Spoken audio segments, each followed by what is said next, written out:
तब यूसुफ ने फिरौन के पास जाकर यह समाचार दिया कि मेरा पिता और मेरे भाई और उनकी भेड़ बकरियां, गाय बैल और जो कुछ उनका है, सब कनान देश से आ गया है और अभी तो वे गोशेन देश में हैं। फिर उसने अपने भाइयों में से 5 जन लेकर फिरौन के सामने खड़े कर दिए। फिरौन ने उसके भाइयों से पूछा, तुम्हारा उद्यम क्या है? उन्होंने फिरौन से कहा, तेरे दास चरवाहे हैं और हमारे पुरखा भी ऐसे ही रहे। फिर उन्होंने फिरौन से कहा, हम इस देश में परदेशी की भांति रहने के लिए आए हैं, क्योंकि कनान देश में भारी अकाल होने के कारण तेरे दासों को भेड़ बकरियों के लिए चारा न रहा, सो अपने दासों को गोशेन देश में रहने की आज्ञा दे।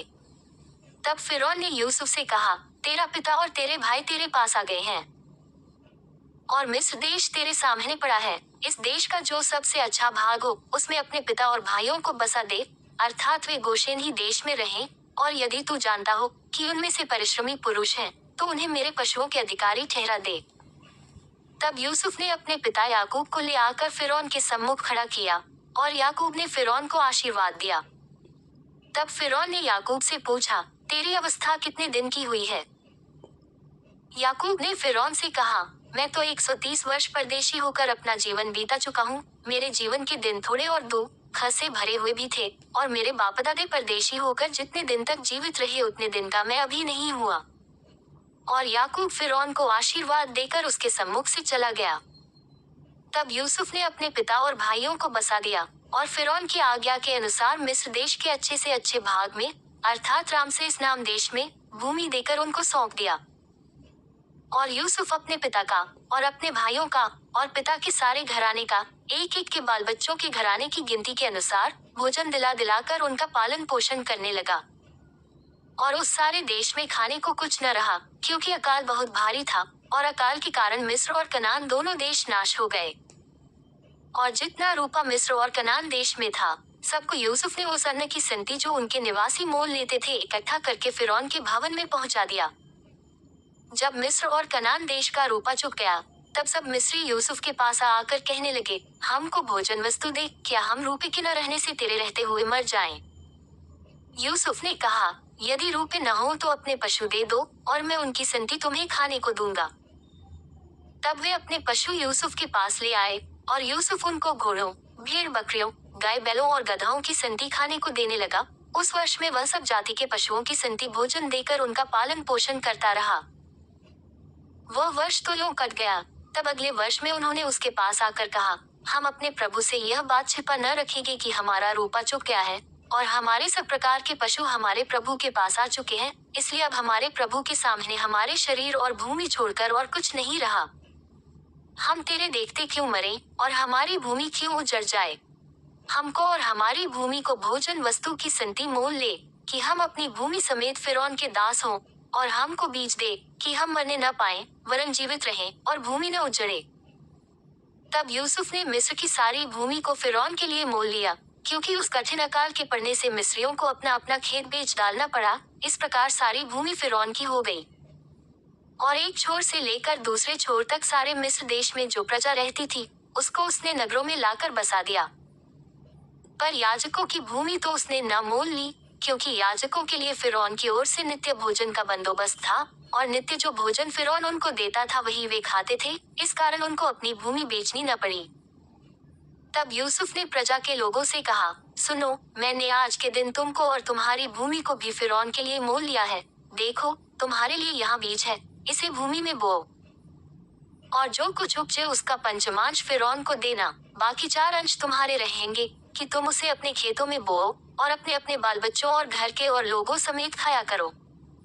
उन्होंने कहा, तूने हमको बचा लिया है, हमारे प्रभु के अनुग्रह की दृष्टि हम पर बनी रहे और हम फिरौन के दास होकर रहेंगे। सो यूसुफ ने मिस्र की भूमि के विषय में ऐसा नियम ठहराया, जो आज के दिन तक चला आता है, कि पंचमांश फिरौन को मिला करे, केवल याजकों ही की भूमि फिरौन की नहीं हुई। और इजरायली मिस्र के गोशेन देश में रहने लगे और वहां की भूमि को अपने वश में कर लिया, और फूले फले और अत्यंत बढ़ गए। मिस्र देश में याकूब 17 वर्ष जीवित रहा। इस प्रकार याकूब की सारी आयु 147 वर्ष की हुई। जब इस्राएल के मरने का दिन निकट आ गया, तब उसने अपने पुत्र यूसुफ को बुलवाकर कहा, यदि तेरा अनुग्रह मुझ पर हो, तो अपना हाथ मेरी जांघ के तले रखकर शपथ खा कि मैं तेरे साथ कृपा और सच्चाई का ये काम करूंगा कि तुझे मिस्र में मिट्टी न दूंगा। जब तू अपने बाप दादों के संग सो जाएगा, तब मैं तुझे मिस्र से उठा ले जाकर उन्हीं के कब्रिस्तान में रखूंगा। तब यूसुफ ने कहा, मैं तेरे वचन के अनुसार करूंगा। फिर उसने कहा, मुझसे शपथ खा। सो उसने उससे शपथ खाई। तब इसराइल ने खाट के सिरहाने की ओर सिर झुकाया। इन बातों के पश्चात किसी ने यूसुफ से कहा, सुन, तेरा पिता बीमार है। तब वह मनश्शे और एप्रैम नाम अपने दोनों पुत्रों को संग लेकर उसके पास चला। और किसी ने याकूब को बता दिया कि तेरा पुत्र यूसुफ तेरे पास आ रहा है। तब इसराइल अपने को संभाल कर खाट पर बैठ गया। और याकूब ने यूसुफ से कहा, सर्वशक्तिमान ईश्वर ने कनान देश के लूज नगर के पास मुझे दर्शन देकर आशीष दी और कहा, सुन, मैं तुझे फुला फुला कर बढ़ाऊंगा और तुझे राज्य की मंडली का मूल बनाऊंगा और तेरे पश्चात तेरे वंश को ये देश दे दूंगा, जिससे कि वह सदा तक उनकी निज भूमि बनी रहे। और अब तेरे दोनों पुत्र जो मिस्र में मेरे आने से पहले उत्पन्न हुए हैं, वे मेरे ही ठहरेंगे, अर्थात जिस रीति से रूबेन और शिमोन मेरे हैं, उसी रीति से एप्रैम और मनश्शे भी मेरे ठहरेंगे। और उनके पश्चात जो संतान उत्पन्न हो, वह तेरे तो ठहरेंगे, परंतु बंटवारे के समय वे अपने भाइयों ही के वंश में गिने जाएंगे। जब मैं पद्दान से आता था, तब एप्राता पहुंचने से थोड़ी ही दूर पहले राहेल कनान देश में मार्ग में मेरे सामने मर गई, और मैंने उसे वहीं, अर्थात एप्राता जो बेतलेहम भी कहलाता है, उसी के मार्ग में मिट्टी दी। तब इसराइल को यूसुफ के पुत्र देख पड़े, और उसने पूछा, ये कौन है? यूसुफ ने अपने पिता से कहा, ये मेरे पुत्र हैं, जो परमेश्वर ने मुझे यहाँ दिए हैं। उसने कहा, उनको मेरे पास ले आ कि मैं उन्हें आशीर्वाद दूं। इसराइल की आंखें बुढ़ापे के कारण धुंधली हो गई थी, यहाँ तक कि उसे कम सूझता था। तब यूसुफ उन्हें उनके पास ले गया, और उसने उन्हें चूमकर गले लगा लिया। तब इसराइल ने यूसुफ से कहा, मुझे आशा न थी कि मैं तेरा मुख फिर देखने पाऊंगा, परंतु देख, परमेश्वर ने मुझे तेरा वंश भी दिखाया है। तब यूसुफ ने उन्हें अपने घुटनों के बीच से हटाकर और अपने मुंह के बल भूमि पर गिर के दंडवत की।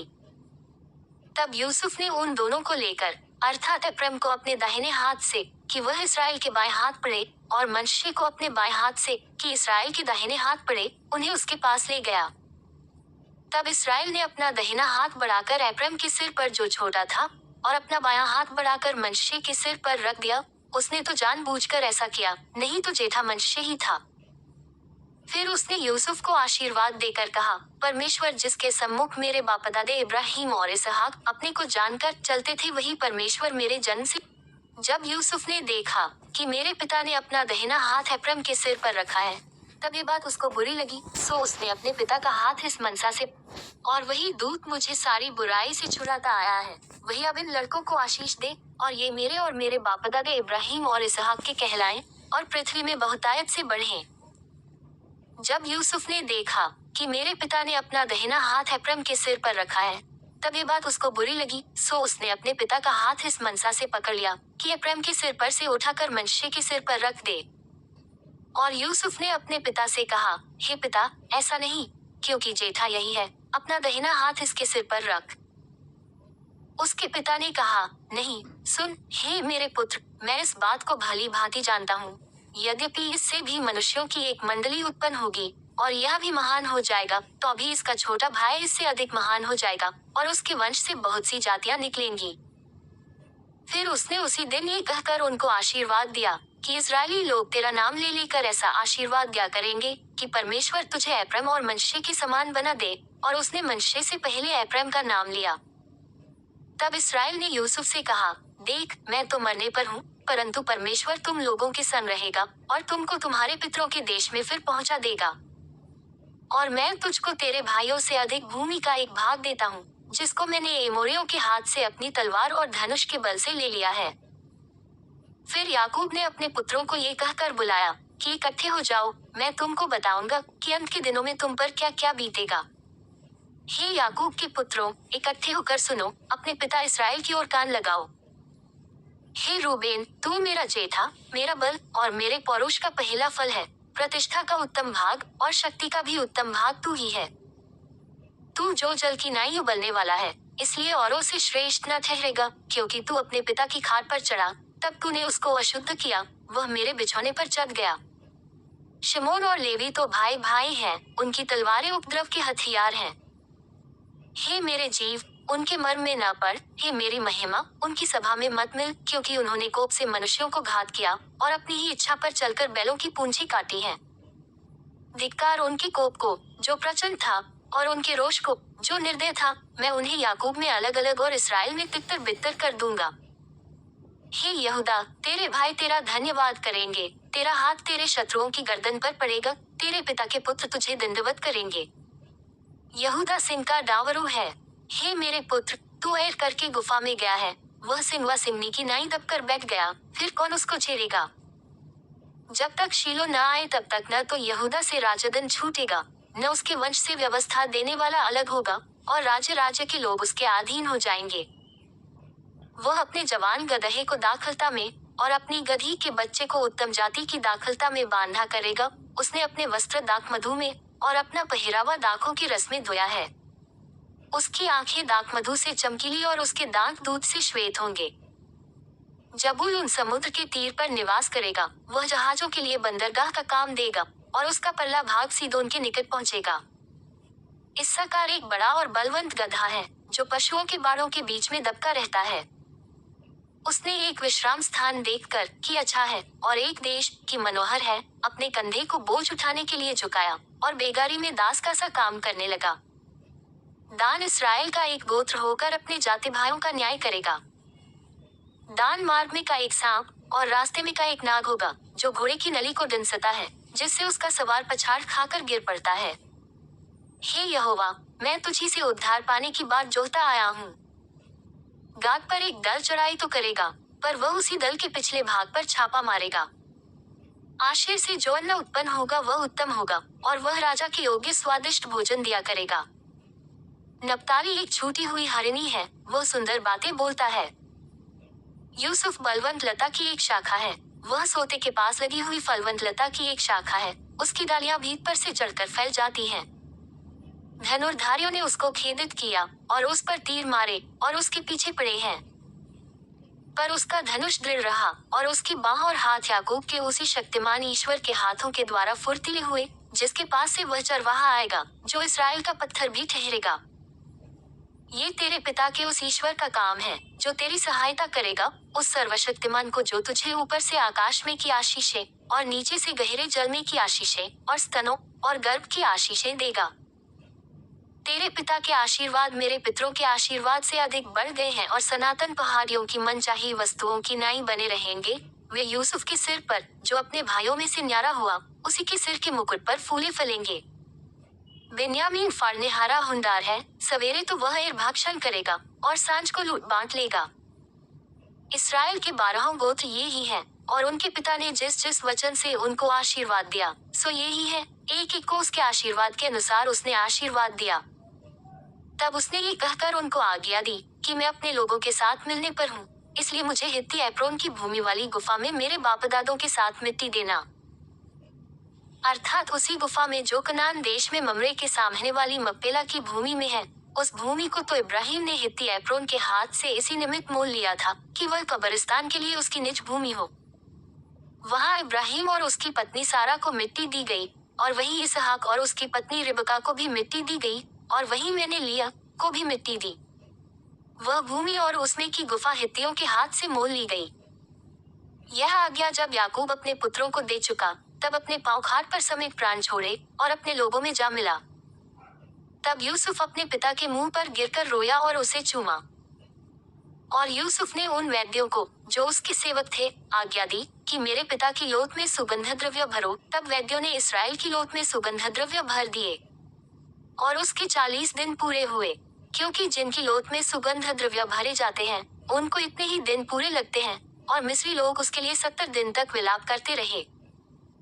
जब उसके विलाप के दिन बीत गए, तब यूसुफ फिरौन के घराने के लोगों से कहने लगा, यदि तुम्हारी अनुग्रह की दृष्टि मुझ पर हो तो मेरी यह विनती फिरौन को सुनाओ कि मेरे पिता ने ये कहकर कि देख मैं मरने पर हूँ, मुझे ये शपथ खिलाए कि जो कब्र तूने अपने लिए कनान देश में खुदवाई है उसी में मैं तुझे मिट्टी दूंगा। इसलिए अब मुझे वहां जाकर अपने पिता को मिट्टी देने की आज्ञा दे, तत्पश्चात मैं लौट आऊंगा। तब फिरौन ने कहा, जाकर अपने पिता की खिलाई हुई शपथ के अनुसार उनको मिट्टी दे।